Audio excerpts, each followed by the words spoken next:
For Inside Carolina, I'm Taylor Vippolis, and this is the Insider Rundown where I'll cover what I'm hearing when it comes to this UNC football team.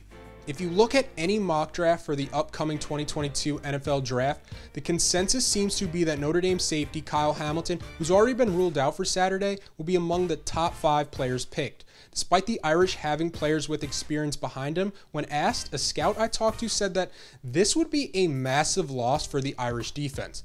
The thought is that there will be more opportunities for Carolina down the field because Hamilton is an eraser, meaning he can take players completely out of game plans. There's not too many players in the country of that caliber.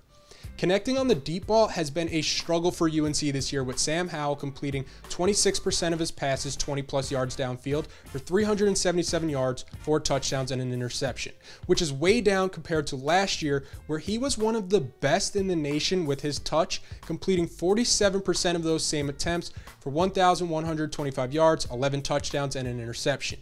Working in new receivers has resulted in Howell not looking as comfortable in the pocket.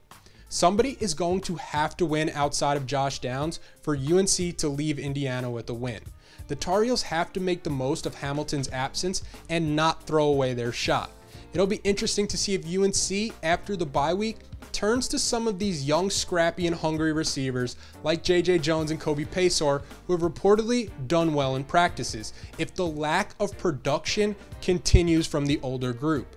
Heading into Saturday's contest, the Carolina defense knows that it has its hands full when it comes to defending Notre Dame, as running back Kylen Williams and tight end Michael Mayer are arguably two of the most talented players that they'll go up against this entire season.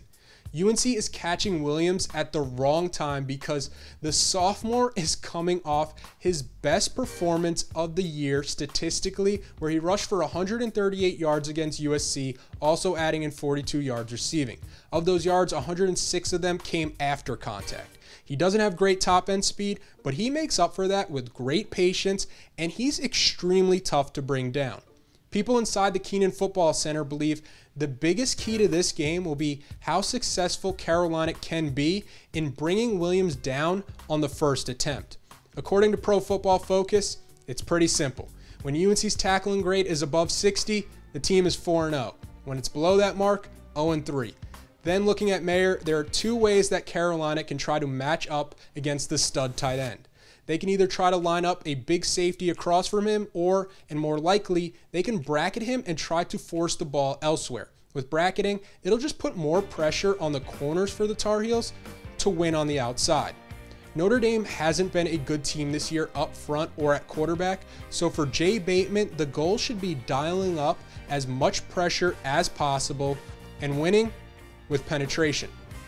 That's the rundown for this week, as the Tar Heels try to buck the trend of them playing poorly in road primetime settings.